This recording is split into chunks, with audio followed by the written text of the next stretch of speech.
how I frequently find that objects in reality have a tree structure, or perhaps what I mean is that it's usually probably more like objects in reality have a graph structure. A graph is it's a way of storing data in computer science, where instead of the data being in a tree or in a line like with an array, it's an amorphous blob sort of. Usually, like the way it's represented is like a spider web, where a bunch of different nodes have lines that point to other nodes, and the lines don't have to point to all the other nodes. It's just they point to the relevant nodes, and it creates a graph. It's like a big sort of spider web of data all connected to each other in different ways. That's a graph in computer science.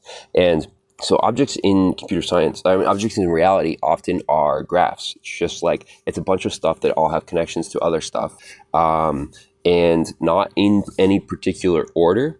But that's not true. I find that there is a particular order, but there's kind of two sides to it. One side is like after you've understood the graph, there is a particular order. Like there's a right starting place to start in order to explain the graph to someone else. And, so you start the root of the tree and you go out to all the tips of the branches. But there's also an opposite way of viewing it, which is like usually the exploratory and research process to figure out that graph happened in the reverse order. It happened from the tips of the branches all the way to the root. And that is in my mind, it's really interesting talking about concepts, because if you've already figured something out, it's a lot easier to explain it when you start at the root. But it's a much more interesting story if you trace the path that you took in the process of discovery, figuring everything out from inference, from the tips of the branches down to the root. And I'm starting to think that it's better to tell an interesting story than it is to explain something as clearly as possible. I'm not sure that is always true. I definitely don't think that is always true. I've always had, especially since my days in edtech, I've always had a very strong supposition that like a good explanation is a very, very, very worthwhile thing, and I think I still believe that.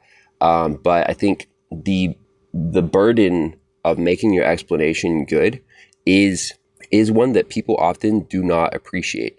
Like often they do appreciate it, but they don't understand how much work went into it. And the only way to appreciate it well is to see somebody else do it badly, so that they can appreciate how much better your explanation is. And but if you do it in the opposite order, you explain the process of discovery, people can appreciate that on its face without needing to compare it to anything else.